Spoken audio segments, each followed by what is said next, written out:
New year means new Fantasy Critic League. The crew runs through their draft, and guess who picked Grand Theft Auto 6? Find out in the Girls on Games podcast, starting right now. Get ready for the Girls on Games podcast, your weekly dose of news, reviews, and everything video games. Always served with a good helping of hype and just a pinch of salt. And now, your host, Leah.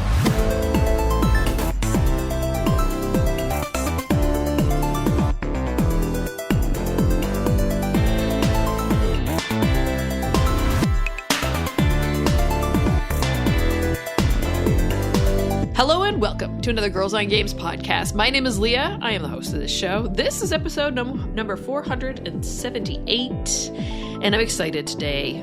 We had a absolutely wonderful fantasy draft with the community yesterday, as we're recording this on Sunday. That was a barrel of laughs, and now we're going to do it again for the podcast crew. It's going to be a very different experience since there were 15 people in the fantasy draft for the community, and we are 3. Yeah, thank you, Darth, for organizing all of that yesterday. It's going to be a fun time, and I'm excited to do it with the ladies here today. Let's get into who you're chatting with around this digital table today and part of our draft. Catherine, how you doing? I'm good. Yourself? I'm excellent. Joelle, how are you? Hello. I have nothing quippy to say. That is fine. Zero quips. Zero quips. She's got her game face on. She's going to win this year's league. I'm focused. She's on a mission. On a mission. All right, let's get through some housekeeping before the crew check in. If you enjoy this show, you can subscribe. We're available on Apple Podcasts, YouTube Music, iHeartRadio, Spotify, and Podbean. If you'd like to get some GOG merch, you can do that by going to designbyhumans.com/shop/girlsongames. Maybe you'd like to give us a tip, maybe buy us a coffee. You can do that by going to our Ko-fi. That's ko-fi.com/girlsongames. Ladies, did you have a fun week outside of the fun times that were last night? Catherine, do anything cool?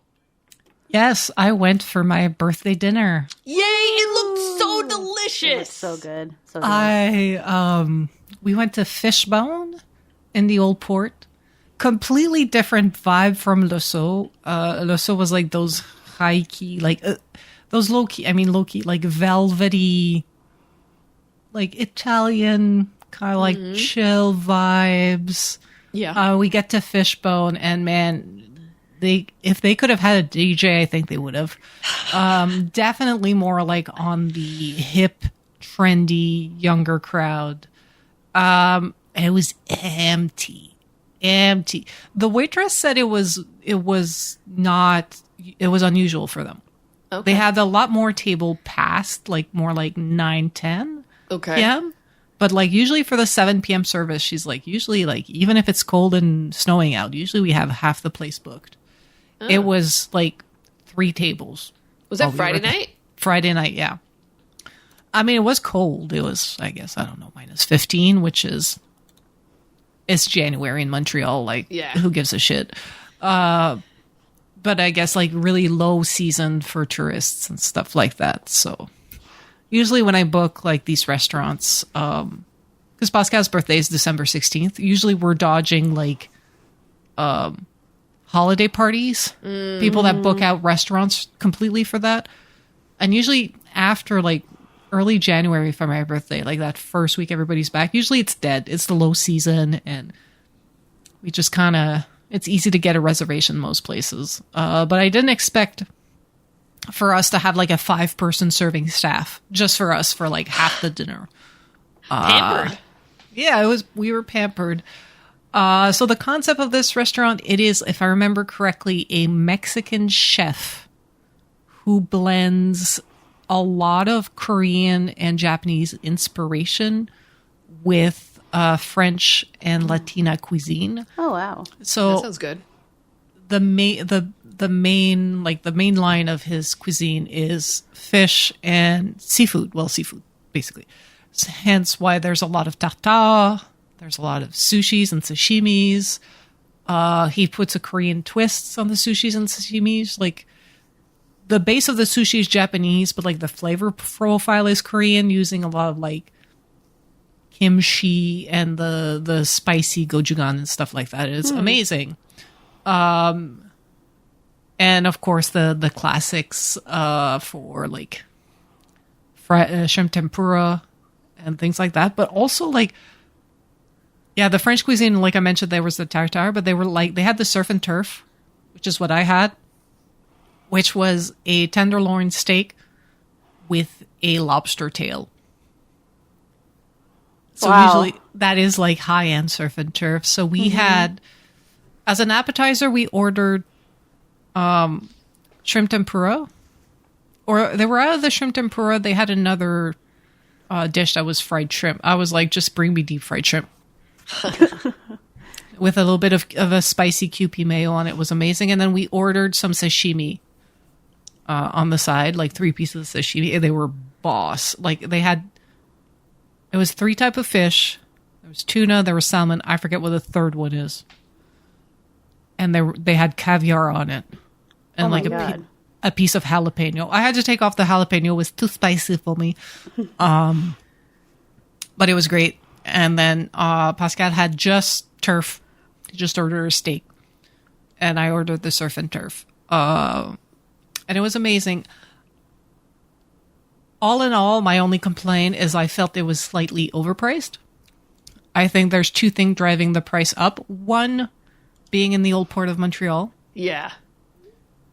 2, seafood. I just think seafood has gotten out of price recently. Yeah, especially if you're landlocked, like we are. Yeah. So I'm happy we did it for my birthday. Like, birthday is when we drop good coin on stuff we love to eat but can't really afford. Like, I love seafood. I love lobster. You know, we also had cocktail and a glass of wine. So of course that will also drive the price up crazy. But yeah, because the other places we've been prior to that, we do go to the old port often, but often like when we go back to the old port, we end up just hit like everything. The meal will cost like around $50 to $100 more than the other places we go through. Like Le Sceau is Little Italy. Straight up, you get out of Castelnau metro station and you just walk down Saint Laurent. It's on the other. It's like on the other side of Jean Talon. It's like it's not even in the most Italian part of Little Italy. It's a bit random. Like we walked past there going to the metro one day, and I was like, So probably rent is much cheaper. Yeah. It's a tourist trap down in the old port, right? Yeah, exactly. The other place we love, Mastar, is on Bélanger, between like Delorimier and Papineau. And if you know Montreal, you're like, where is that? I'm like, that sounds random. It is random. It's in front of like a school. There's a school. They have there's a grocery store, and then the rest of that block is just like duplexes. People live there. It's really random, but it must, like, that rent must be cheap. But it's super high-end fine dining. Just like I'm trying to think of some of the other places we've been. We haven't been downtown all that much. Old Port, a bit of Griffintown.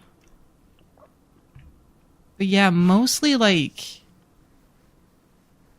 Rosemont and Little Italy, or around like. And the prices have been way, way, way better. Like, we see a difference versus, like, the tourist trap. Mm-hmm. Not saying it's not worth it to go in the old port. It's just go in there with the idea that you're going to pay about $50 just for the experience of being in the old port. Downtown Toronto's like that, too. Yeah, and it's beautiful, though, in the winter. Like, it is.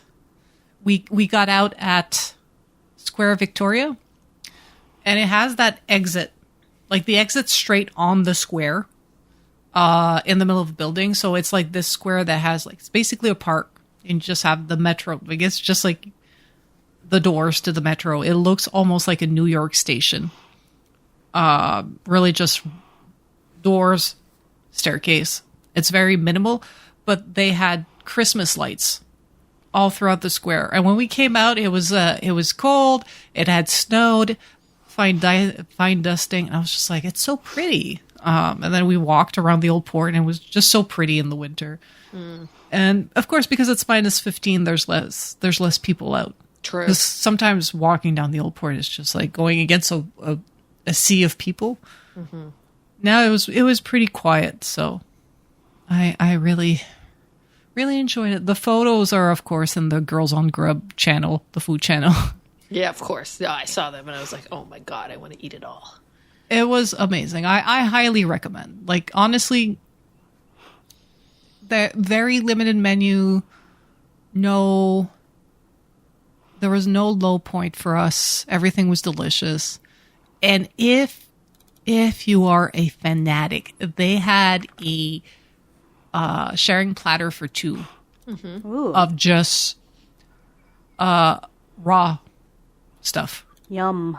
So there was tartare, there was a bunch of sashimi and stuff, just a bunch of raw fish to share and just to eat.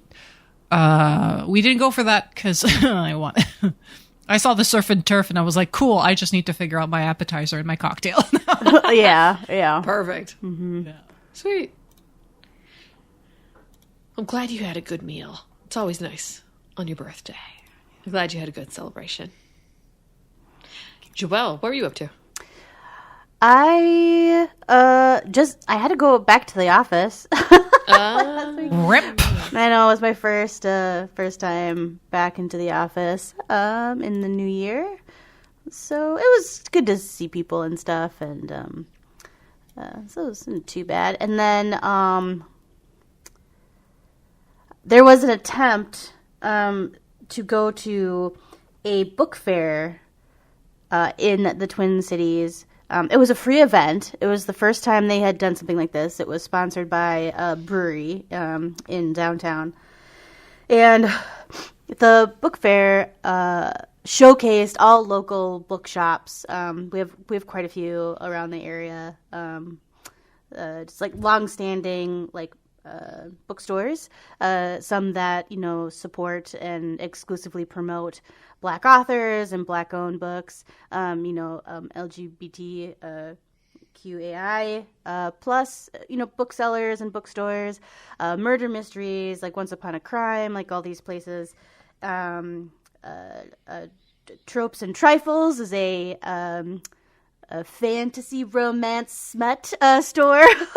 These store name or 10 out of 10. Oh, yeah. Really good, they got the memo. Yeah. Garnet Books is like the Black-owned and supported bookstore. So I was like, well, this will be fun. And it kind of reminded me of like this, scholastic days of like, I want all these books. And so that's how they like marketed it, was like, it's a book fair for adults. And, so like, well, we'll go. It was supposed to go on all day. Ended at 5. And my friends and I were like, why don't we get there like around 2? There should be plenty of time and to zip through. And one of my friends got there before the rest of us, and she called me, and she's like, there is a line out the door that is 6 blocks long. Holy shit. Into the brewery. And she's like, so how do you really want to go? She's like, if you really want to go, I'll go and we'll stand in line, but otherwise, she's like, I think it's a minimum. She's like, I bet it's a minimum hour wait. And I was like, nah, like I don't need to. In the Minnesota cold. Yeah, it wasn't too bad. It was like 21 degrees Fahrenheit. So then for you, what is that? For you, quick conversion, -6. That's not bad. Yeah, shorts and t-shirts and flip-flops. Yeah. You can wear shorts. Like it's totally. It's fine. But I just thought like I don't want to wait an hour to like go around to maybe 6 booths, and since it was so long, I'm like, are they even gonna have any inventory left? Yeah, maybe not. I just said no, like forget it. And then I saw a post on Instagram later from the brewery, and they were they were like, we had no idea you all would want this. Like they had no clue the demand would be so high. And the wait on average was 2 hours. Oh my God. Yeah. Wow. They could do more of them. Yeah, so what they're going to do is they're going to do another one in the summer. Yeah. Which is smart. And then they will obviously have to have a bigger venue for it because it's just their brewery isn't big enough. They're going to have to do it somewhere else. But at least it was cool to see. Like, it was cool that people, showed up and showed out. And it also, I think it's a good idea to have it in the winter just because there's not that many things, like, to do. So I do hope they do another one in the winter, but they're going to do another one in the summer because they were like, well, obviously people want this. And it's also cool that, like, local bookshops get the love and stuff. So, may I suggest something? Yeah. For the locals. Instead of a pub crawl, do a book crawl. Hit all the stores that were in that thing. Just go around and get some books. Go to Tropes and Trifle, get you some smut. Yep. Go around and get a stack, and then end the day at one of the breweries.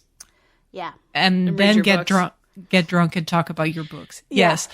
If I'm like, because the point of the book fair was for people to discover like these independent stores, but also these types of authors and content that doesn't get promoted as much, right? So, I mean, the idea is there. There was a list. Just get a designated driver. Yeah. Grab your girls, gays, and theys and go on. Yep. Go on an adventure. Yeah, my friends, I said, we were actually planning on doing something like that. I don't know if it was going to be before the spring, but we were like, we have to pick one of these and go and get a book. And then, like go to a place and have a drink like after. And then we just thought this was so convenient because they all were right there. So we have to go to them anyway, which we will. But yeah, that's a great idea to do like a book crawl. And some of them are not very far apart. They're really close together. Like you could probably easily walk from one to the other. Which is a little bit rare. I remember being in Vegas and they have a lot of stuff interconnected and you would go and start drinking as you go shopping in the shopping malls. So imagine if you could do that with getting books, or you knew your destination at the end of the day was a spot where you guys could all lounge in like beanbag chairs and read. It'd be so dangerous if I was allowed to have alcohol and then go buy books. Like I would need to have a certain size bag, and it's like you cannot exceed this size bag.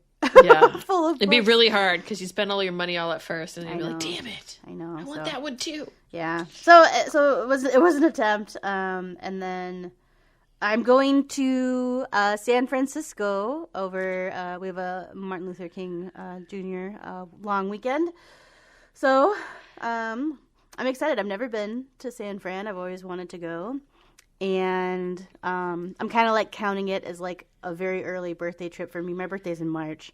And I was going to go in March, but then a friend of a friend has a apartment in San Francisco and it was open now. And I'm like, well, I guess I'm going now because it's free housing, essentially. So, San Francisco is expensive. Yeah, it is. Like the Airbnbs. And they were all like, if I wanted to try to get an Airbnb under $400, they were almost all shared. Yeah. So you couldn't stay on your own. You'd have to share a space. But yeah, so I'm excited to go. I have a ticket to go tour Alcatraz.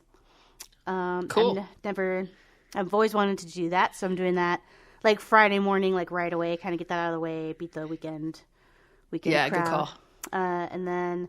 Yeah, gonna hit up like Fisherman's Wharf and do the Golden Gate Bridge, and you can rent a bike and ride your bike across the bridge and go to the park, Golden Gate State Park on the other side. And the local friend has given me an insane amount of recommendations for food. So good stuff. I'm gonna have to be walking everywhere because otherwise I will not lose weight on this trip.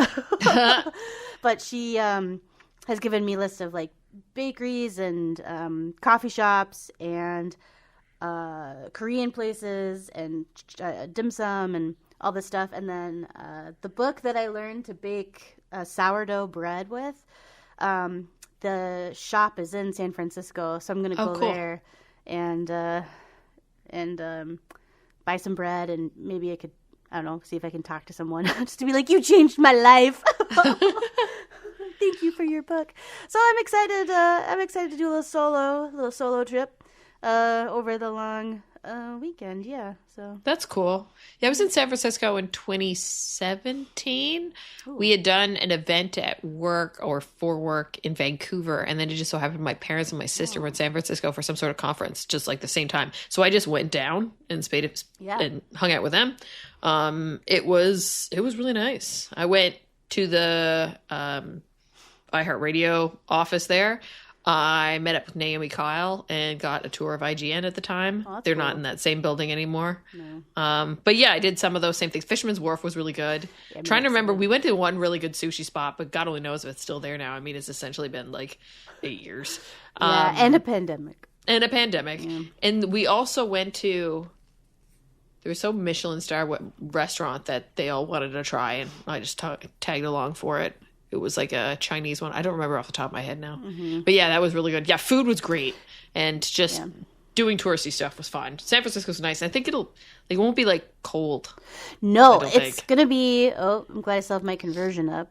So for me, it's going to be like high 50s, low 60s. So if it's like, that's nice. So for you, it's 14. Yeah, so, that's beautiful. I know. I was like, I'm bringing sandals. It's going to feel so nice. And it's like, to me, like that temperature is perfect. Cause it's like, that's perfect to be like out all day. I'm not going to get too hot. I'm not going to like get sweaty. I don't know. So I was like, no, like this is actually a perfect time. And the flights to San Francisco at this time are pretty like very reasonable. Good stuff. Yeah. So I was like, well, it's not over my birthday because I've never traveled for my birthday, but I'm like, I'm counting it. So nice.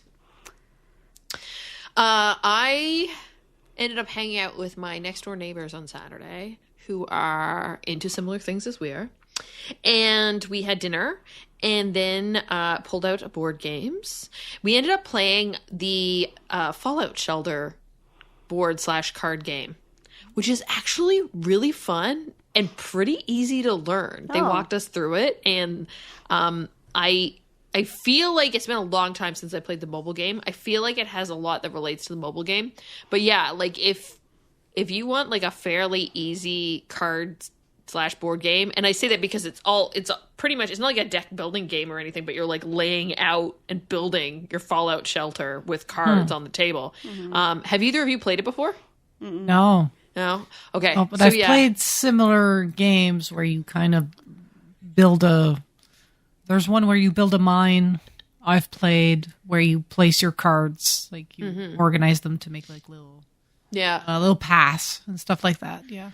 Yeah, so the concept is like there's the top level that it's kind of like shared space, and then each one of us has our own layer in the vault with an elevator, and you try to get cards to build. The cards kind of represent your vaults. You try to get 6, the first person to 6, and that ends the game.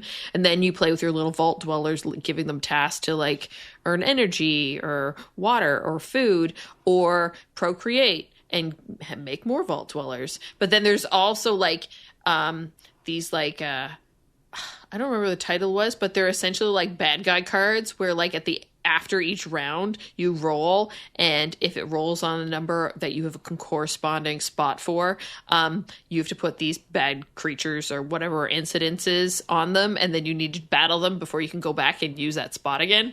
So it turned out to be really fun. I can see how the different strategies that you could use in across it. Mike did really well, though I do think Charlene ended up winning the game. But yeah, it was great, and I think I might try and get it because it was pretty easy to learn considering Mike and I never played it before, and he got it really fast too. So yeah. That was really fun and nice to see an expansion. We're gonna play more board games with them because it's lots of fun. But yeah, along with a fantasy critic draft, which was yesterday. So that was nice. Mm-hmm. Speaking of that, there's not too much to talk about besides it happened. And now we wait for games to release and people to start bidding. So I'll be updating that every week after today. Let's talk about what everybody's playing. Catherine, how goes your adventures in playing every Dragon Age? I am well into Dragon Age 2. I think I'm in the second part. I'm not going to spoil a game from 2011, but like after you go into the deep roads, that's where I'm at. So far I'm enjoying it. Like between Dragon Age Origins and Dragon Age 2, I think there's 3 or 4 years. Origins was like 2008. Dragon Age 2 was 2011. And they're both versions I'm playing were 360, Xbox 360. The difference in the games, like visually speaking, night and day. Like, I don't know if it's because like the first one, it was optimized for shitty computers. And then the second one had better computers so that they could use like the proper power of the Xbox 360. I don't know. But like just in the cinematics, there's like slight camera movements. Sometimes you see a character walk in the back. Like just like that level of polish is amazing. The characters do look somewhat better. And I'm starting to see a lot of the recurring characters. So, you know, the first one you see Isabella. She gives you the duelist specialization for rogues and origins. She's a party member and a romanceable character in 2. We see her in Veilguard. She's part of the Revenge crew.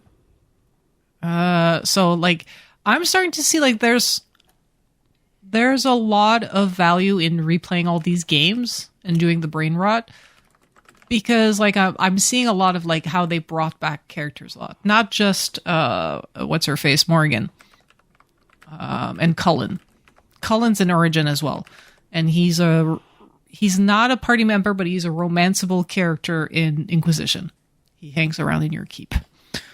So yeah, the plan so far is to do all mages for Origins 2 and Inquisition. And I'll play something else for Veilguard because I already played a mage for Veilguard. And so far I was able to keep my world state because the game saw my save file and I could pick my save file for Origin, and it just put my choices in there. Nice. So I think that. before I was using the website, the Dragon Age Keep, to download a state for Inquisition because I was playing off PC because I had bought it off. I think EA Origins proper one Black Friday. The first time I played, I had borrowed my friend's CD and I had played on PlayStation 4. Second time I played, I had bought it on PC. But now, because I'm playing through Game Pass and EA Play, I'm all doing on Xbox. So I'm hoping I can have my save this way. And the Dragon Age Keep is still up, but they haven't added Veilguard. Okay. So you can create a tapestry and a world state for Inquisition, but you can't.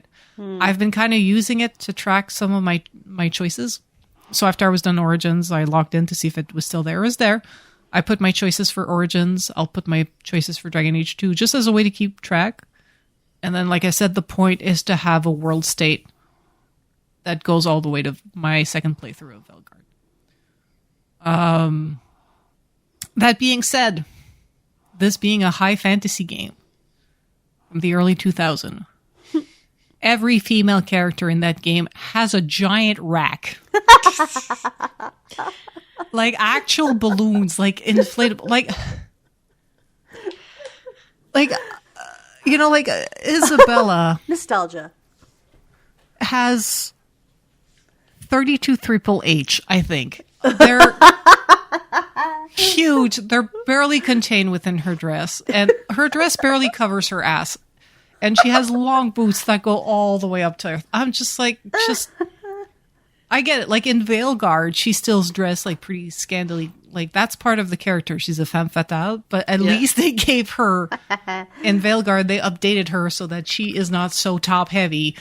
No, I'm sorry. It's just like It's a game of its time. yes, Yeah. Design choices of its time. You know, And- yes. and I just want to say, it's not that people can't have boobs that size. It's just that if they're natural, that's not what they look like. I'm looking at some photos of it. That's hilarious. There's no gravity in Dragon Age. No gravity. The boobs just float. But yeah, like even your mom, like, because I think they make a body type and then they just switch the head. So they make like the basic female body type. Yeah. Yeah. Double D's easy.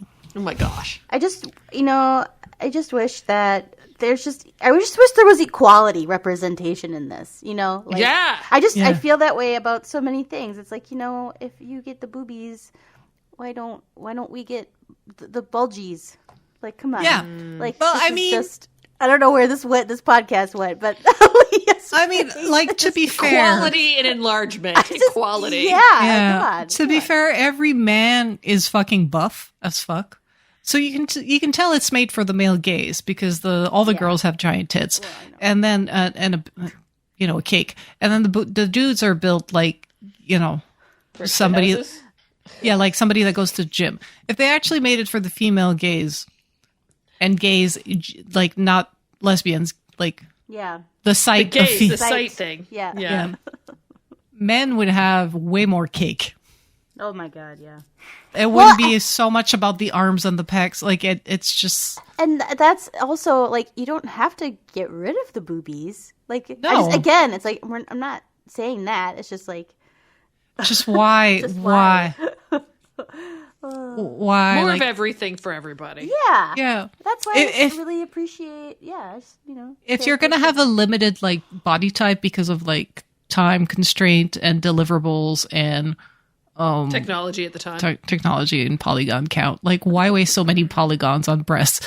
I just feel like if you had like a choice of making like one generic body type for the NPCs, I would have made it like more down the middle. But at the same time, like from the stories we've heard coming out of BioWare during the pandemic, where all those stories were coming out of game studios, I'm not surprised. Yeah. Yeah. No. Honestly, because the boobs are massive and the makeup is fucking horrendous. Oh God. It's just like, I remember. It looks like they were painted in the 80s. Yes. I remember speaking So with funny. somebody who worked on Inquisition as a tech artist. And she has said she had begged them to let her fix the makeup. Oh, really? Yeah, because it was so bad. Oh, no. 'Cause I remember the makeup being bad in Inquisition. I just turn it off. I'm just like, every time I make a character, if I make a female character, they're like, you want some makeup? I'm like, absolutely the fuck not. Oh, yeah, the makeup was bad. I remember I tried with the character creator, and I was like, oh, this is terrible. And their hairstyles. Yes, Oh the my God. hairstyles.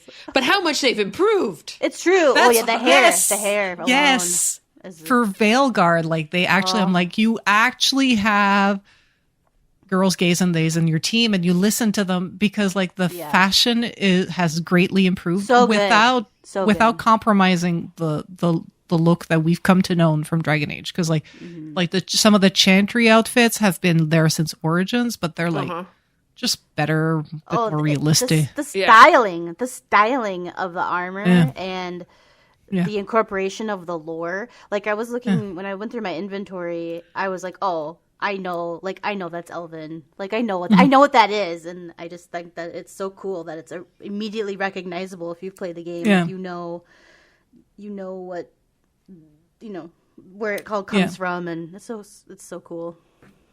But like I also like find it funny, like not funny, but like I find it interesting, like in Dragon Age Origins. Let's talk about romance because that's why we play these fucking games.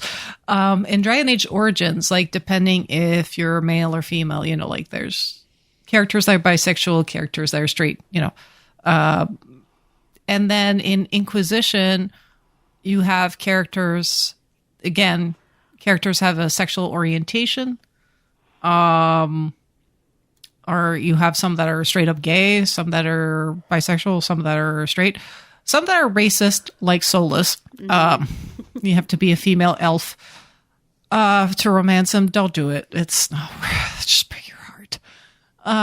In Dragon Age 2 is much like Veilguard, which is they are all player sexual.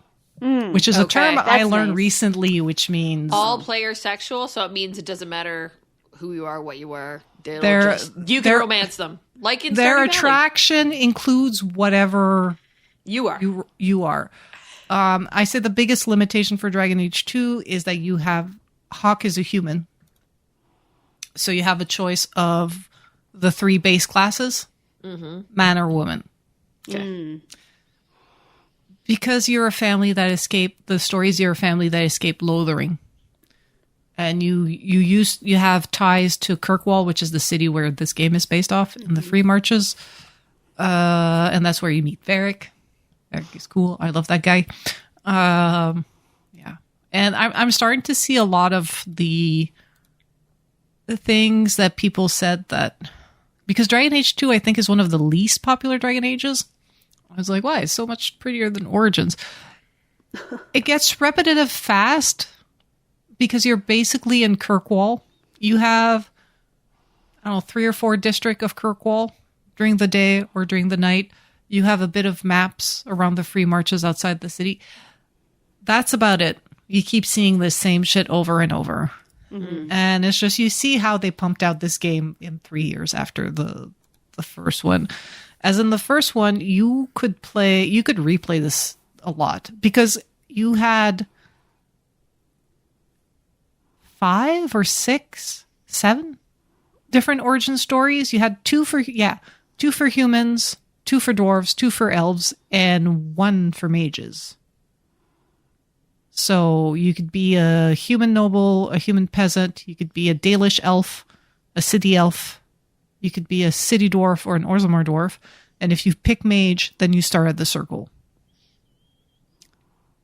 So, and then eventually the story converges. But this game is just like, you're human going to Kirkwall. So, but yeah. I mean, the characters are fun. The story is great. The characters are engaging. I think I'm going to kiss Anders on the mouth. I don't know. I just disgruntled Grey Warden that has a demon, possibly a demon living inside of him. Just like Lucanus, something. There's just something about the tortured mans that's just like, oh, let me fix you. Something about the external entity from the Fade. Yeah. Possibly taking over and fucking them over. Like, I'm just like... something about it. It's like Venom? A bit. But without the external... Well, Lucanus had a bit of external manifestation. Sometimes Anders has it. Yeah, he had wings. Anders, sometimes he fucking glows. And I was just like, yeah. Spoiling the first 30 seconds of you meeting Anders, by the way. It's established pretty quick in the game. Yeah. Also, old ass game. I think I could slightly spoil this game. I think you could now at this point. But yes, if people haven't played this, it's on them. Yeah. So I played a lot this weekend. I think I set up my character on Thursday night, and this weekend I just kind of brain rotted my way into Dragon Age 2 and definitely enjoying it. Not as... System is very much simple for progression. Compared to Origins, which you had the specialization system. Every character in your team is shoehorned into their role. So if you want a tank that has a shield and a sword, you have to have Aveline in your party. Unless you rolled a Hawk that can take on that role. Like, a Hawk can be whatever, right? Your champion. So I can see a lot of limitation. Again, they pumped out this game in 3 years. So, or what seems like 3 years. So I can see how they kind of make these decisions to keep it lean, but it makes for a very simple system. It's just if you want to have a certain character in your party because they're fun, it can kind of throw off your balance. At the same time, I forget his name. Not Fenrir. The elf with the Lyrium tattoo, the other warrior, can kind of be tanky if you spec him right. So yeah, compared to Veilguard, which they simplified a lot of systems, but they did not take away too much of the customization for your party members. You could easily find healers without having to play the healer like in Dragon Age 2. You want the mage healer. If it's not you, it's Anders, you know? Mm-hmm. In Veilguard, you could have like Belara or basically any of the mages. Any of the mages had it, yeah. Yeah. And Lucanus. Actually, Lucanus did have it too. He was hardened for me, so he was like, fuck you, I'm not healing you. Yeah. You had also Harding. Like everybody had a bit of heal. So you could actually invest in skills that were complementary to whatever your rook were. Yep. And this one, if you want stuff that's complementary to your hawk, you have to pick the proper character. So, I mean, different game. They're trying different things. Every Dragon Age is the same, but very different. So, but yeah, I'm enjoying the brain rot, and I'm enjoying. This is like when I just bought Mass Effect Legendary Edition. I was like, I'm playing through all 3 of these games. See you in 2 months. This is what's happening, and it's good. And it honestly, so far, no problem with the fact that it's 360 game on my X1 Series X. Nice. Yeah. Nice spending like a $600 on this thing to play old ass game. Mm-hmm. The only thing though is I am quitting the game every time I turn it off. Yeah, because you doesn't have quick resume. Yeah. It doesn't. It has quick resume, but it fails. Doesn't work. Okay. Yeah. Save and quit. Yeah, because at one point I will hit like I'll be in a cinematic. And it's just gonna go into a loading loop. Oh. And it's not loading the next data, the next dialogue, something. And then I have to relaunch the game and start from whatever autosave. Oh, wow. So I've been, when I save to finish because I'm like going to bed or whatever, I've been going back to the homepage and quitting the game. Because at one point it just stops loading. Relaunching the game works fine, by the way. Yeah, of course. It's clearly an issue with quick resume and this being an old game and just playing in backward compatibility. But I highly encourage people that spend a lot of money on stuff like Game Pass to look through the back catalog and find shit you missed when you were a kid. Because this is easy. And it's like each game is like 5 gigabytes. Yeah. You can load so many. Was another time. Yes. I mean, like compared to the other day where I wanted to take advantage of Game Pass to install Call of Duty just to look at something. I just wanted to look at something for work. You don't have to, if you wanted to play it, Catherine, you can say it's a safe space. You can tell us. Oh, I'm judging. I'm not. The only thing that saved me is like on PC, you can download for Call of Duty. You can download like the core game. And then the campaign, like the actual games, like Warzone, and then the other, like, I think it's now Black Ops something, are separate. Altogether, it's something like 200 gigabytes. But they gave me the choice of downloading just 50 gigabytes. And I wanted to look at their monetization stuff. I wanted to look at the Battle Pass in the store. So I was like, I don't need no actual gameplay. But it was still like 50 gigabytes. Yeah. So being in back catalog where shit is barely 10 gigs, I'm like, yeah. You want to install a game and fuck around? You need 5 minutes. Yep. And there are no loading times in this game, by the way. And like old games, they couldn't do like a open world experience. Like it was level and it loads in between level. On an Xbox Series S with an SSD, it might as well be fully open world. Like It's too fast. They have tips, 3 lines that you can read about like lore and shit or just fighting. I don't have time to finish reading it. Then I'm like, oh, okay, I'm out of my mansion. Let's go. Wow. 10 out of 10 experience. Highly recommend. Old games on new consoles. Old games on new consoles. Old games on new consoles, yeah. Joelle, Metaphor. I got through the prologue, finally. Took forever. It's a long prologue. The combat system is intense. There's a lot to learn. I feel like I'm in grad school trying to read and study and understand what I have to do. I gonna play through it a little bit more, but I am struggling a little bit for the hook, like to get me. It feels like a lot of work so far, so I'm gonna keep going to see if I get the taste of like what I need to in order to keep going. I just feel like once I understand something, they add a new thing. And I'm like, well, I just figured out this other thing. Now I got to figure out this other thing. And I'm like, this is a lot of work.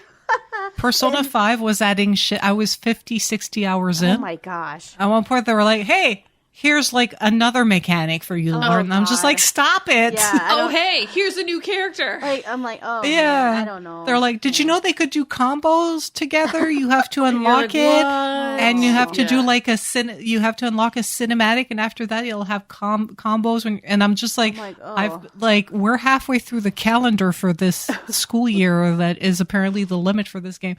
I'm sorry. It's Atlas game. Welcome to Atlas game. Yeah. So I just think knowing that, I'm like, I don't know if I like this because this feels like so much brain power. Did you play Persona 5? No. I started it and I lost and you didn't. I lost interest. You lost interest? I mean, I get it. It's I only really gravitated towards it once I started watching somebody else play. Yeah. And then I've kind of learned from them because they taught me. And then I was like, okay, I know enough about this. And then I got to playing it myself. Yeah. So the ending of the prologue was interesting. But yeah, then it added a whole nother layer to the story. And I'm just like, I'm going to have my PhD in like metaphor by the time I'm done with this thing. It may be a game that requires too much brain power for me during this time in my life where like I kind of don't want to do that, but girl, just download and start playing Infinity Nikki. Who are you even? I know, it is very tempting right now because it's just like but I don't really know yet. I haven't actually had a stylus yet for my iPad. And oh, jeez, I didn't know what you were talking about for a second. I totally because in changed. Infinity Nikki, you're called like stylists. Oh, really? And then you're talking like about in your fashion, a fashion stylist. No, Oh. this is the Apple like, Pencil. That's Sorry, that's okay. The Apple Pencil. So I'm switching gears now. So I'm gonna keep playing Metaphor. Okay. But we'll give it a little more time. Okay. So, but I wanted to, play. I've never had an Apple Pencil, and with my iPad, I kind of wanted to try, like coloring or like writing and stuff. And but then it also opened up like games. Like oh yeah. So I was like, So I think what I'm gonna do now is look at some games. Recommendations. Yeah. Recommendations.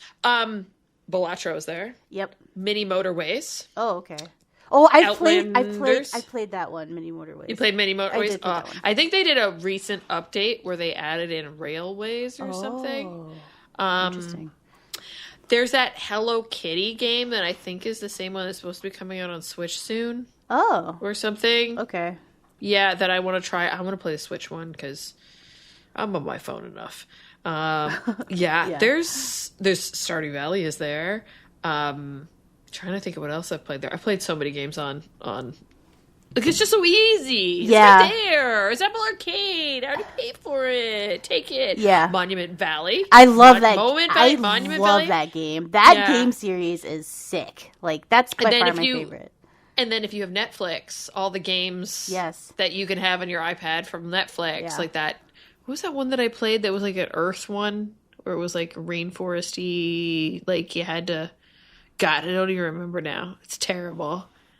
But it was like an ecological game where like the world, like it was a spot of land was all like taken over by like some sort of apocalypse that happened and you had to like reinvigorate the ecology there. Like terraforming? Oh God. Did you have to terraform? No, it's not terraforming. I feel like it has something like terraforming in the name, but like you're like bringing back vegetation and then creatures and then all that kind of stuff too. Okay. So yeah, there's lots of good stuff. Okay. If you already pay for something that has Apple Arcade in it, or the stuff that's on Netflix. I get a free trial. So what I think I'm gonna do is I'm gonna activate the free trial, especially as I'm traveling, and then I don't think I'm gonna bring a gaming console with me to San Fran. I think I'm just gonna bring my laptop and my iPad.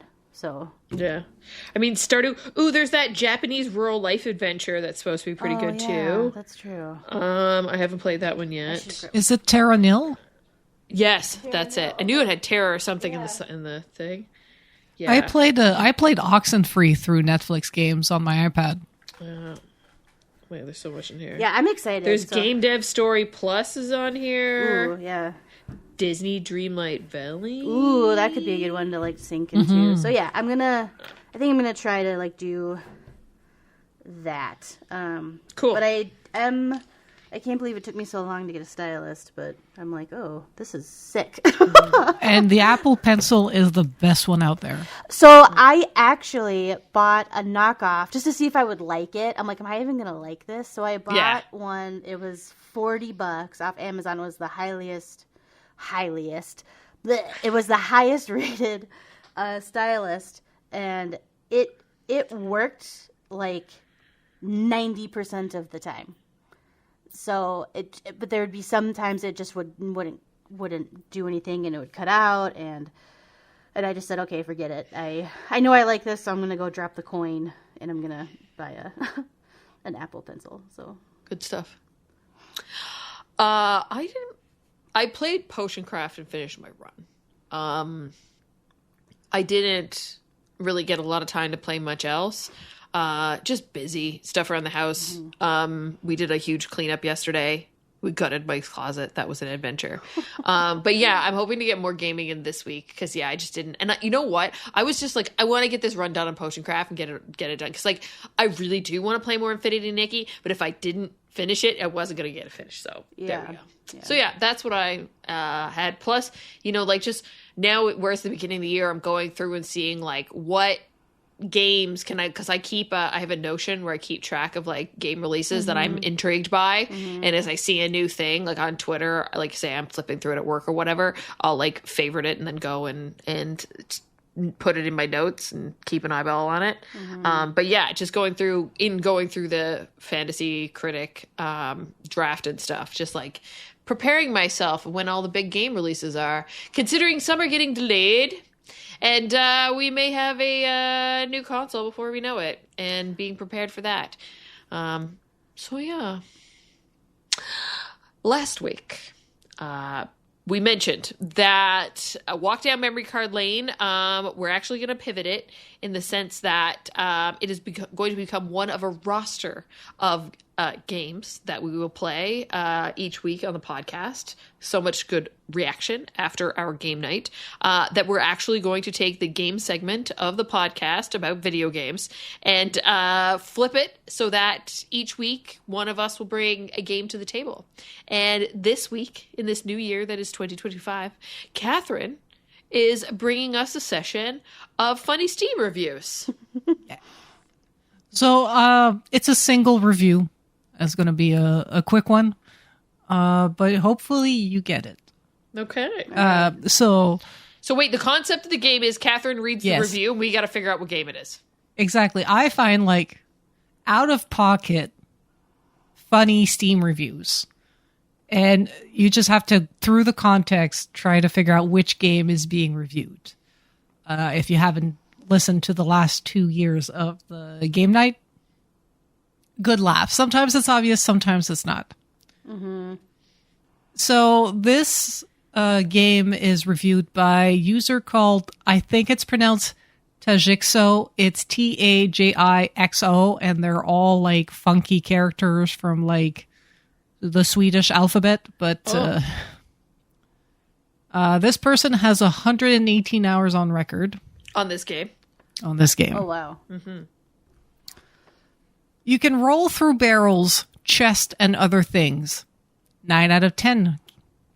You can pet cats and dogs, 10 out of 10. You can pet and cuddle with a griffin, 11 out of 10. You can play stone, scissors, paper with the cutest skeleton you can find out there, 10,000 out of 10 game. Recommended. Well, I know what this is. Hold on. Roll through barrels and... What was it? Barrels and crates? Barrels, chests, and other thing. Pet cats and dogs. Pet and cuddle a griffin. Play stone, scissors, paper with a skeleton. Joelle? What do you think it It's is? the Veilguard. The Dragon Age Veilguard. It is. Yeah, I was like, oh, Good wait. one. Good one. Yeah. Good one. I wouldn't have been able to figure it out. I was like trying to fit it in. I'm like, a griffin. I'm like, is this the Hogwarts Legacy game? Yeah. I was like, there's not knew- that many games that had a griffin in it. And then so Yeah. I was like, well, that's the... And then she said the skeleton thing. I was like, well, then I definitely know what it is. Yeah, I was going to throw Leah for a loop. Yeah. It's not about finding the game. It's about the lulls. These are the lulls. Yeah, that was a good... That was, It's also one of the rare good reviews of Dragon Age that Oh, is really? well, not one of the rare good reviews. Period. Just one of the rare good reviews that isn't fanboy and it's written in a way that's funny. yeah. Yeah. because It'd be people hard will. to come by. Yeah, because you filter by funny, and people tag their reviews as funny, and then it's just vile vitriol of being like, "BioWare, every game dev deserves to die." I'm like, there's nothing funny about this. A person, Funny like, that you're a moron and can't read and label things correctly. Funny. yeah, I'm like, just To the put, user who wrote it. Oh, my gosh. just put it, and you're not recommended, and don't put Yeah. the funny. But yeah, Oh my gosh. I figured since I'm in the Dragon Age brain rut. Yeah. Nice. All right, ladies, we're going to get into our topic of the week, which is the 2025 Podcast League Fantasy Critic Draft. Right after this break. And it's time for the 2025 Podcast Fantasy Draft. I'm really excited to do this. Going to be a very different experience from our community league, as that is like 15 people, 14 people. I keep getting it wrong. And we're 3. So this is going to be an adventure. Ladies, I want to roll you through the rules that we've set up for this year, just to make sure that everybody is on the same wavelength. And we did do one change, so I'll point that out when we get to it. So the league this year is going to be, when you draft for your portfolio, is going to be 15 games, similar at the end, not the draft today, but at the end, the entire league, you'll have 15 games. Games to draft today will be 7. Your pickup games will be 8 over the course of the year. You will have 2 counter picks. One of them will be done today during the draft. The counter pick deadline is December 15th, 2025. The minimum bid is $1. $1, Because I Bob. know we ran into that problem last year. $1, Bob. $1, Bob. $1. Any unreleased droppable games is 0. Will not release droppable games is unlimited. So if a game is officially slated to go into 2026, you can drop it. No penalization on the points front. You just have less games and you'll have to pick something else. Hence why minimum bid $1 may come in handy. Will release droppable. We've got 1 that you can do if it's planned to release and you drop it and you feel so inclined. Drop only drafted games is no. Automatic super drops, yes. So we are going to take the super drop into the league like we did with the community one, just to have that one mulligan. Any game, could be a counterpick game, could be a game that scored really, really badly. This is your mulligan, okay? A super drop. Outside of that, counter picks do block drops. Let me see, what else do you need to know? We have a public bidding and secret counter picks. A tiebreak system is lowest projected points. We have no trades. Games must be released. 2 points for any point or rating over 90. So, above 90, extra points. Lovely. Let's see. When it comes to band tags, we've got director's cut. You cannot pick a director's cut a released internationally, a port, or a partial remake. Special game slots, there are none. This is a public league, so anybody can follow it. We have no custom rules, and it's not a test league. So we are about ready to set the draft order. I am the publisher of Gibson Games. I brought this over from last year I was Sachet Studios, but this year I'm Gibson Games. I'm using the same publisher over in the Community League. Catherine, what is your publisher name? I am She's Got Games. Oh, how excellent. Amazing. Yes. But for the community one, I did it just because Leah has to say it once in a while. I did a tongue twister, and I am the Itty Bitty Kitty Games Publishing Committee and the Girls on Games community one. But Itty Bitty Kitty Games Publishing Committee. So mean. Damn. I'm going to shorten it to an acronym before it's all said and done. It's You almost can like just Darth. say Cat's stupid studio. Yeah. Well, Darth threatened to put like Trump in his studio name, and I told him I'd call him Sparkles if he did that. So, you know, he really hates it. He has something against Sparkles. He does. Joelle, what is your publisher's name? Oh, my publisher's name is He's Just Ken Incorporated. Love it. The fool. He's just Ken. He's just Ken. Da-da-da-da. He's discovered patriarchy in the gaming industry, and he wants to get in. And so give him a publisher. Lovely. All right, I'm about to hit set draft order. We're gonna do random. All right, Here we go. here we go. I hit the button. Are you gonna work?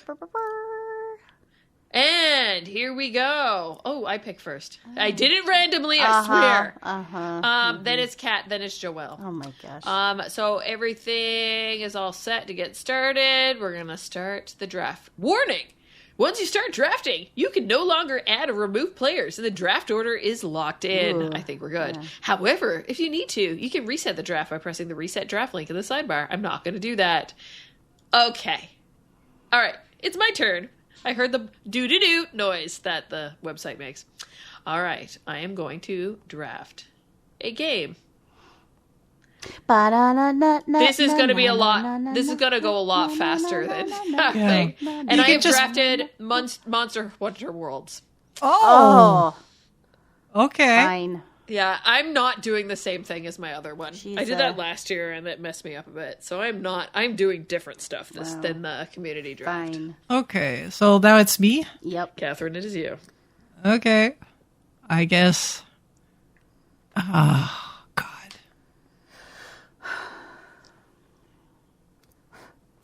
Do do do do do do do do do do do do do do. I'm grabbing Civilization. Nice. Oh, okay. Is it Civ 7? Yes. 8. No, it's 8. 6, 7. Yeah, It's 7. All right. Nice. All right. Now, Joelle, remember, this is a snake. So you get to go twice. I know. Yeah. I'm very excited. Well, I'm definitely going to pick this. Ghost of Yotai. Nice. 100%. That was my first pick on the other one. Yeah, I was jealous. Now I have to decide if I want to do Grand Theft Auto again. I got it on the League, the other one, and then Kat made a personal attack, and she counterpicked it.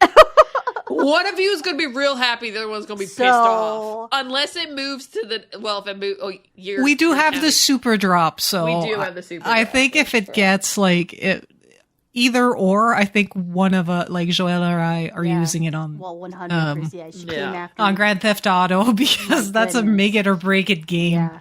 Hence why I was kind of, debating taking it here. Yeah.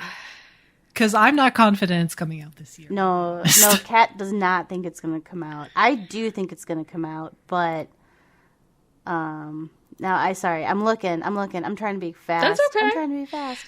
Yeah, it's tough. It's tough to We have all these choices. decide. It's the opposite because we were digging deep in this. We did 6 All right. draft ones in the other league, and we were digging deep. All right, I'm gonna pick the Elden Ring, Night Rain. I'm gonna pick that. All right. Nice. Okay. Nice. That feels safe. Back to Catherine. What's on my watch list? My watch list has like 80 games. I know. When you could go back and pull the other one, but then I was like, I just clicked on everything. So like, who am I kidding? Yeah. Am I doing Grand Theft Auto? You're playing one league against the other. I don't think it's coming out. Kat, if you pick this, I'm okay. You know what? I know. That's what I'm saying. I'm giving Avowed a second chance. okay. That's what I'm doing. All right. Okay. All right. 'Tis my turn. There will be sweet revenge if you pick it here. Yeah. I mean, we could just to waste our super drops and both. That would be really funny. Or do I do it? Dun dun dun. Dun, dun, dun. The plot thickens over. Do you think it's coming out? Boom. Yeah. I didn't pick it. I picked Doom the Dark Ages. Leah, do you not think it's coming out either? I don't know. I don't know. I like, yeah, it's entertaining. I really don't know. Oh wait, I get to draft again because it's a snake. Yeah. I'm the only one doing one game at a time here because we're going up and down, up and down. Yeah, I get the run to that stick, Catherine. I'm sorry. Oh no. Which means I've got 4 picked already. That's crazy. Yeah. Yeah, you really, yeah. What do I want? You got the sweet spot, which is going to really help you win again.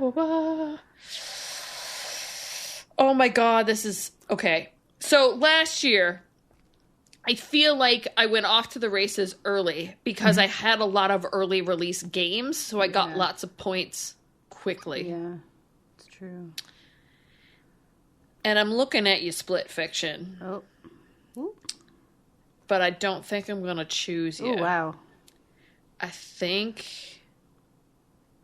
I'm going with Like a Dragon. Whoa. Ooh, good Yeah. Like a Dragon Pirate Yakuza in Hawaii. pick. That was my big ticket item in the other league. Yeah. Yeah. Yeah. That's the one where he landed on the beach naked, right? The commercial? Yeah. Yeah. That was a great trailer. That was a great trailer. Great trailer. Full circle. Joelle, we just came full circle. Because we were complaining true. before about the boobs all that's being right. quadruple D and everything. That's true. And then we got some I feel better. cute man butt. That's true. I don't feel as left out anymore. There we go. Thank you. You're welcome.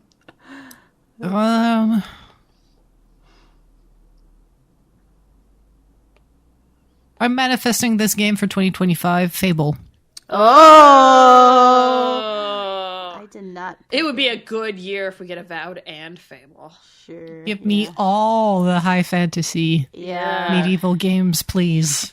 Yeah. Yes. Yes, Queen, yes. He's just Ken. Anywhere else he'd be a 10. I'm gonna take, speaking of beach, landing naked on the beach. Ken just does beach. Yes, Ken does too, beach. He's really good at beach, too. He's very good at beach. We're gonna do Death Stranding 2 on the beach. Woo! Oh. On point, on brand. And then pick again. I'm going through my watch list here. Some of us Counter picks are gonna suck. Yeah. What? Counter picks are gonna Yeah, suck. they are. I don't know if I should take... Will Metroid Prime 4 come out? God, no. Will it? Is it? I mean, we have this huge... I'm almost glad that we're doing this today, because if the rumor mill is true about what Wario64 said, where they're thinking that there's going to be a direct this week, literally, we will be talking about it on Monday, because it would have happened this week, but they're only talking about the console, and then later in February will be a games direct, which I could see, because when we were doing the thing yesterday, the draft, I had mentioned, because I saw on Twitter that it was actually 8 years to the day when we had gotten the direct about the Switch. So it's totally feasible. And then it's going to be like a smorgasbord of games, because they're going to want to put out all their heavy hitters for the fall. Well, yeah. If we don't have Switch 2 this year, we don't have Metroid Prime. That's my 100. gut feeling. We don't have a lot. We don't have a 'cause lot. There's guaranteed. Yeah. Like there's no Pokemon. We're gonna have a there's Switch. There's no way they're putting out another Pokemon on that on the Switch. It can't. It'll spontaneously combust. I'm gonna do this again. In the other league, I grabbed the unannounced mainline 3D Mario platformer, and I'm doing it again. Good I'm gonna stuff. do it again. I'm doing it. I think that makes sense if we can switch. One of us gonna have to pick Grand Theft Auto 6. Do we? One of us is going to have to pick. Imagine if it just sits there. How about none of us picks it? we just wait. We just wait for the date, and then we wait for it to then loom. we bid $1, and then see it's who a gets mad it. dash. See who gets GTA. You know, that would be really fun to leave it as like a little prize to tackle later. That'll be part of the every week. Did somebody pick Grand Theft Auto? Yeah. But that's the fun of having just the three of us compared to the other league. It's just like Monster Hunter, Ghosts of Yote, Civilization, like Grand Theft Auto, all those games got like in the first like round, right? 'Cause we're like 14 or 15 picking. Yep. And we had Alba and Simon doing auto draft. And by the way, Alba looked out with it. He was first, and he freaking killed. He did. The Last year he got least. so many points. He did the literal least. Stupid. He does and the still least. killed it. Yeah. Alban, what is the magic sauce, Ridiculous. man? He this year he got first pick in the draft. So anyway, like the man does nothing, literally. Sets up the publisher, sets up the auto draft, show fucks up. off for a year, Yeah.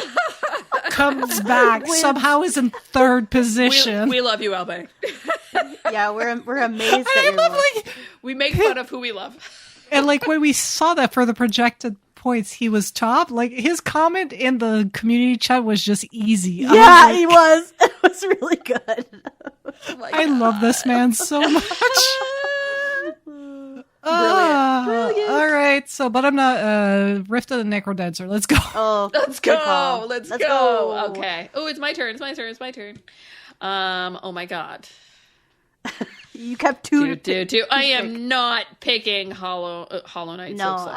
Pick it, Leah. You have the magic touch, so you should pick it, and then No, I'm not doing it. Okay. My god. What do I want? I need something that's like a long game. Yeah, let's go Pokemon Legends Z to A. And I will call that A to Z forever. Because why they did it backwards, God only knows. All right, and then I get to pick another one.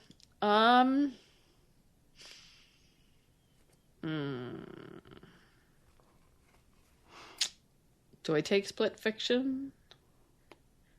I don't know how that's going to do. It comes from good pedigree, but I don't know how that's going to do. That's a fair question to have, I think.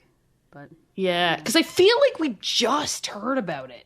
Yeah, it was just at didn't we Game just Awards. during the Game Awards? Yeah. Like that's when we heard about it.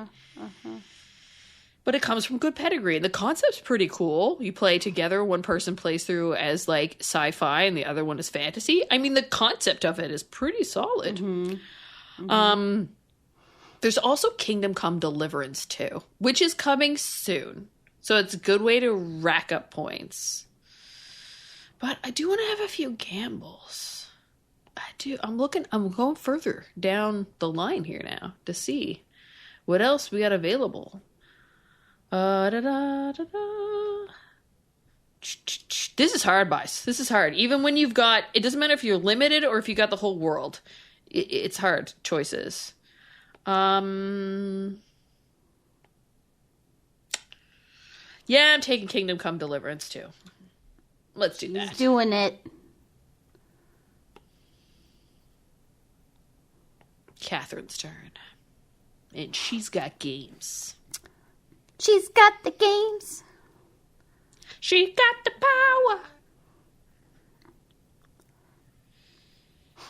power. Speaking of gambles, I'm going to gamble on Clair Obscur. Oh, wow. Expedition 33. Wow. Do it. Wow. Do it. All right. Grand Theft Auto's in my watch list, and it's at the top. It just It's on the top. It's just sitting every there, time just we being all- like, staring at me. It's staring at me. I'm here. Do pick it. me. Pick me. I'm I'm gonna be the best game ever. Is Grand Theft Auto the Tears of the Kingdom of this year? Well, Tears of the Kingdom had a release date. Yeah. Yeah, because it came March. in March. So yeah, we definitely had a release date this time. It was Baldur's Gate that was the gamble. Right, Baldur's Gate was definitely a gamble because it was so late. It didn't have a date yet. And you're like, is it coming this year? We don't know. It could be pushed. And it got reviewed like way better than people expected. Yeah. And everybody Sorry, went hitting my buck, mic. Everybody went buck wild for that game. Yeah. Literally, figuratively, sexually, everything. You could fuck a bear and a vampire. You amazing. could play the vampire and fuck the bear. Yeah, Like, play the field. Yeah. Literally play Talk the about field. what was it? The player. player sexual? Oh yeah. Yeah. Full circle Yeah. again. Choo choo. So I picked up Metal Gear Solid. Snake Eater. Solid. What do you say for that triangle? Metal Gear Solid triangle? I don't know. Does it have an alpha? Special Omega? character. It is a triangle character. Is it a Greek letter? I think so. Wait, is it a Greek character? What is that? No, that's not a Greek character. It's just a It's just a triangle. But then why don't we call it Metal Gear Solid Triangle Snake Eater? But we're not. We're calling it Metal. I can't even talk anymore, guys. I give up. Metal Gear Solid Snake Eater. I don't know. I don't know what that. I have to look closer. Yeah, I'll have to Google it. I'm. This would be your last pick, Joelle, just so you know. No. Delta. Oh, it's a Delta. Could be. Metal Gear Could Solid be. Delta Snake Eater. Oh, that makes sense. Could be. I'm having a hard time. Well, I really want to pick Date Everything because I want to play that game and I'm hyped for that game. It doesn't have a lot of hype though, so That doesn't really mean much, though. You don't. It just hype is based on what the noise around things in the public sphere. It doesn't mean a game's not going to be good. Yeah, that's true. Hype could work way against it. Hence why Grand Theft Auto could release and then review bad. It's probably not going to happen. That's gonna happen. I think that I should pick. I kind of want to come out with some points, so I'm going to pick Donkey Kong. Nice. I'm gonna grab Donkey Kong Returns. When does that come out? HD. It comes out January 16th, so it comes out soon. Nice. So that's kind of where I'm like, I kind of want to get on the board. So Next week. Or this week. Next week. Yeah.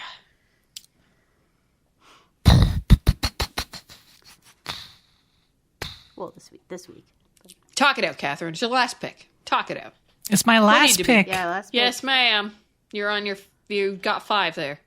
Oh Oh no, are we doing 7? We're not doing Yeah. 6. We're we're doing doing 7. seven. Yeah, Oh.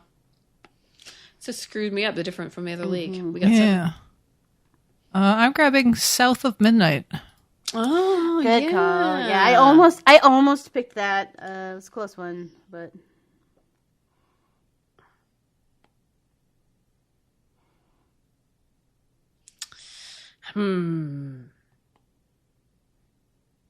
I really don't think Mario Kart is coming this year. I think that's a you don't. if we do get a new if we get a new You console, don't- we're getting a mainline Mario But game. you don't think and then the next year we're getting Mario you Kart. really don't think they're gonna do a new Mario Kart with the Not console? until next. No, not with the console. No, I think they do a mainline Mario game. I mean, it is the best-selling game on there, but I don't know. We It haven't just had a seems new weird Mario to launch. Kart though in forever. It just seems weird to not have a mainline Mario game and then or to have both of them. I feel like that's like too much. But then again, we're not going to have a Zelda. No, we're not gonna have a. And usually we come out with a Zelda. Yeah, we're not gonna have a Zelda. There'll be a Pokemon. There may be a Metroid. There may Like, be a we don't Metroid. know. I think that you're gonna see a Mario Kart, but Because, and honestly, the Switch hasn't gotten its own Mario no, Kart. No, they that's did not. Why I think No, you're gonna that's see right. a Mario Kart. Mario Kart 8. Yeah. We've been coasting off of 8 since the Wii U. Like I know. 7 was on the DS. Yeah. I know. Yeah. I think we're gonna see one.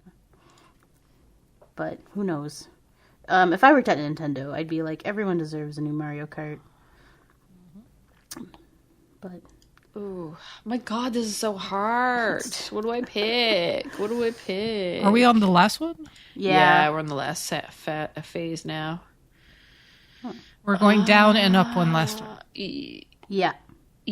One game. Oh, crap. You're right. Okay.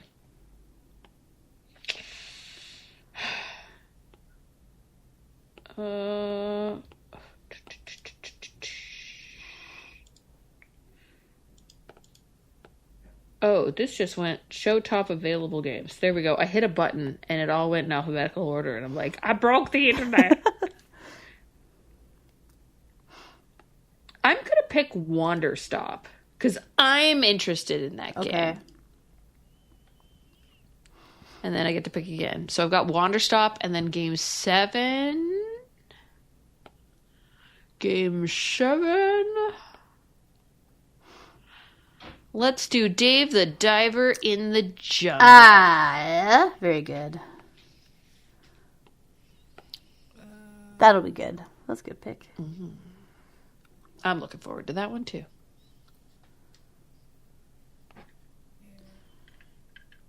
All right. Catherine is choosing. Choose your weapon. Somebody else pick it? What are you looking for? Oh, no, I found it. I'm going to draw the Dragon Quest remake. Ooh. Because if that shit comes out, it's going to go bonkers. Oh, yeah. That'll do really well. But I am on the fence of it releasing this year, though. Okay. Feel free to counterpick. Makes it easy. All right. We only got so many options. We may do counterpicks backwards too. It might be Joelle picking first. Let's see here. Split Fiction is still there.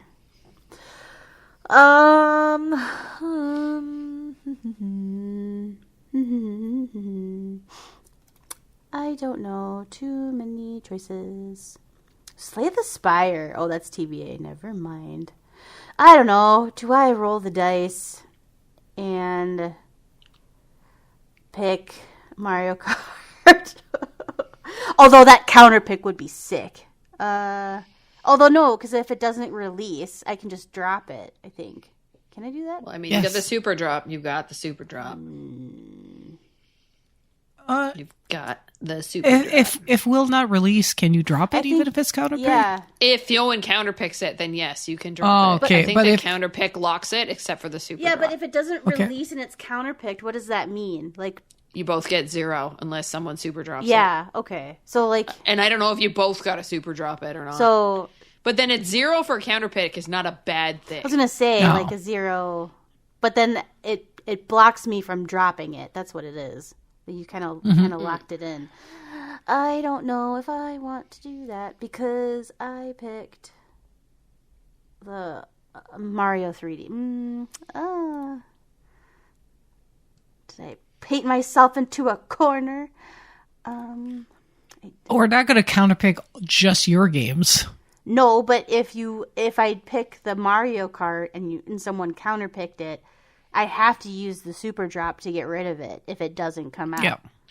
Or sit with Or a 0. sit with a 0, which is not the worst no, thing. but You can't gain I points can't. that way. Yeah, I can't.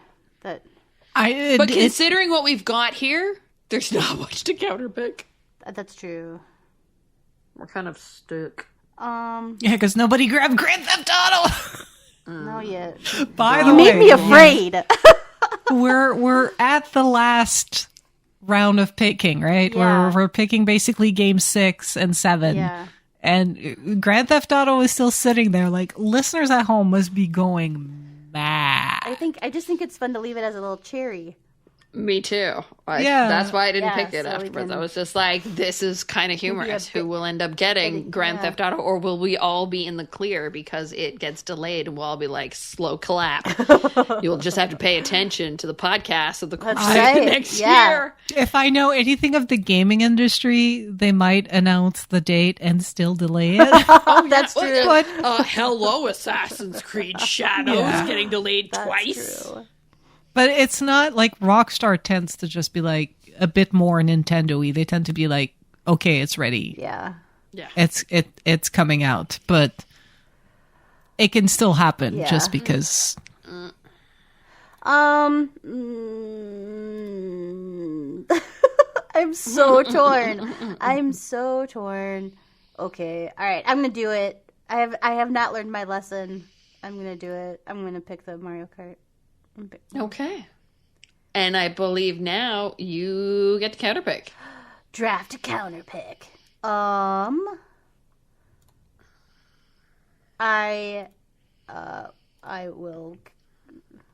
am going to do where is it here? I am going to do Dragon Quest. Wow. Counterpick Dragon Quest. Catherine's turn. Fucking Pokemon, bro. Really? You've got games and you've got the ovaries, Cat. You're just counter picking. That shit's not coming out this year. Wow. Hey, the leaks that I've seen or heard, because the internet's always right when it comes to leaks and speculation. Just like how that absolute legend said that, like, whatever that got leaked of Grand Theft Auto 6 was mostly finished, and then said the most bonkers shit about game dev I've ever heard in my life. I'm like, if there was a case for misinformation, that single, like, Reddit post or tweet, I forget if it was a tweet, but you, my guy, were the poster child for misinformation. You got everything wrong. Everything. All right. To make this fair, I'm counterpicking Mario Kart unannounced next mainline console title. Are you really? And we're done. We're done. You did not. I did. Oh. Man, this is going to be a rough year. This is going to be a fun year. Okay, so just to roll through everything, Catherine, would you like to tell us your roster of games? Yes. Here at She's Got Games, we've got one thing, and that's games. This year, we will be publishing Sid Meier's Civilization 7 for all you nerds that will play one more turn well into the morning hours. Second, we will be releasing this year, we promise, like, avowed. This time it will happen, for real, we promise, at She's Got Games. Thirdly, we promise there was a trailer. That means it's coming out, right? Fable is also coming out this year, thanks to She's Got Games. After that, we are offering you a brand new IP about the most random shit you've ever seen, but looks fun. Claire Obscure Expedition 33. Is it Dark Souls? Is it a sci-fi horror game? Is it Control? Who knows? One thing's for sure, I think that person read Three Body Problem. And then we have, speaking of spooky shit, at She's Got Game, we'll be publishing South of Midnight. Time to get that Bayou Voodoo on. And finally, we know a thing about you nerds is that you like to play the same thing over and over from your childhood. Fuck new shit. So we will be publishing just for you Dragon Quest 1 and 2 HD 2D remake. Thank you, and please stay up to date on everything She's Got Games. Incoming from editorial. Sorry, announcer, you're gonna have to read that again. You forgot Rift of the Necrodancer. Oh shit! I was doing so good. I was like, I can't follow this. And now to put you on the spot, Joelle, what game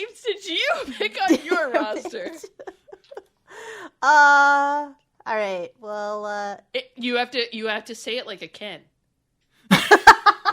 I wasn't ready.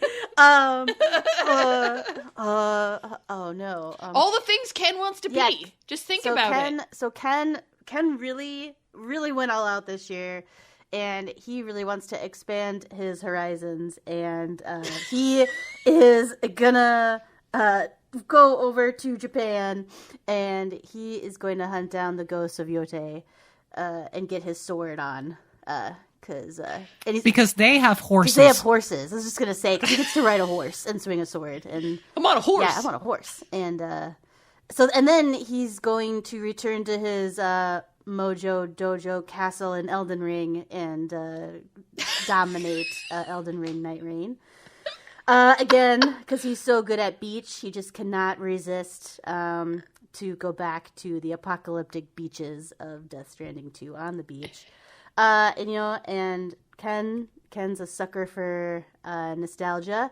Ken is also looking forward to the Switch 2, and he knows that console release will come with a mainline Mario platformer, which he will platinum. Because that is just like his hair. Like his hair, because yes, is how he rolls. He's going to put on his 2 pair of sunglasses and zip up his fanny pack and dive into Metal Gear Solid, Snake Eater to sneak around. Ken, he likes to keep in shape, and he likes to eat some bananas, and so he just thought might as well join the party and play some Donkey Kong Country Returns HD, because you have to have it in HD with all those TVs in his Mojo Dojo Casa house. He's gotta play the HD, and then he's got all of his other Kens. After they've beached off, they're gonna go over and they're gonna play. They will play the unannounced Mario Kart game, because it will come out this year. So all the Kens in the Kendom can be victorious in Mario Kart. Here at Gibson's Games, we decided that the dog Gibson should pick all of these games because of what he enjoys. And he wants to go pal around with all the monsters in Monster Hunter Wilds. Then he's going to go and pal around with all the creatures in Doom: The Dark Ages. And then pal around with like a dragon, pirate, Yakuza in Hawaii because he needs a beach vacation. He is a Pokemon, so he'll feel right as home at Pokemon Legends ZA, which will come out this year.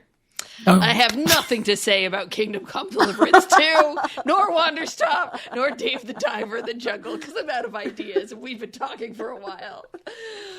It is literally 10 p.m. at this 10 point. p.m. on the dot on a Monday night. Ranting and rambling in and out of this podcast.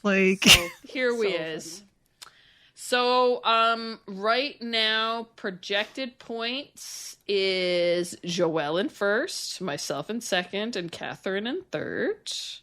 We all have $100 to spend. We all have games to pick up and counterpick to pick up. The first game to release is Donkey Kong Country Returns HD, which comes out on the 16th. Then it's Kingdom Come Deliverance 2. Then Rift of the Necrodancer. Then Sid Meier's Civilization. Avowed, Like a Dragon, so on and so forth. So yeah, there's a lot coming, and I like how there's lots of stuff that we're going to see points kind of gather up soon. And no one picked Grand Theft Auto. No. Nope, And it's then that just will be sitting there. It's going to be the watch every episode to see if someone actually bit the bullet. Yeah. Tested their metal. It's going to be a port key. Or ran to the computer as soon as the date dropped to try and grab it along with everybody else. Yeah. So yeah. That is the Fantasy Critic. It's going to be another fun year. This is the third time we've doing this, and it's a hell of a lot of fun to kind of check through over the course of the year. And with that, pretty much wraps up the show for this week. Thank you for sitting through our rambly ass confusion. If you want to check out more about the Girls on Games podcast, show notes, things like that, links to the Fantasy Critics so you can follow them, you can go and track that down on our website. Catherine does that for us every week for the episode. Much appreciated for doing that, Catherine. If you want to rate and review our podcast where you're consuming it, that'd be much appreciated if it has that functionality on the platform where you're consuming it. Any comments that you leave help us build our show, so we really appreciate that. This is the moment where everybody gets to shout out the social media handles, so you can follow them anywhere and everywhere online. Catherine, where can people find you?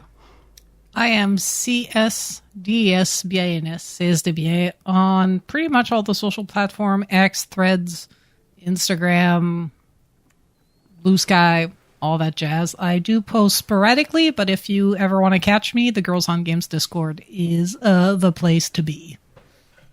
Joelle, where can people find you? People can find me on Instagram at JoelleLauren87, on Blue Sky at JoelleLauren, but always lurking and posting on the Girls on Games Discord. Come and say hi. And I am Leah Jew on most social media platforms, but of course you want to know everything there is to know about Girls on Games. You can track us down at The Girls on Games on X and Facebook. Just Girls on Games on Instagram, Threads, Blue Sky, and TikTok. God only knows if TikTok will still be there in a few weeks. Yeah.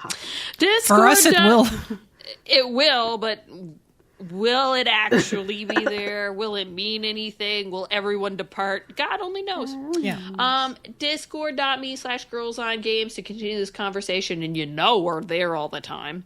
But if you ever need to know anything at all, you track it down at our home base. That's our website, girlsongames.ca. Thank you, Kat. Thank you, Joelle. It's been another lovely week in video games, another lovely week in the Fantasy Critic League, and I'm excited to see how this year pans out. We will be back next week, and maybe there'll be Nintendo Switch 2 to talk about. Who knows? Until then, see you later. Bye. Bye. Bye.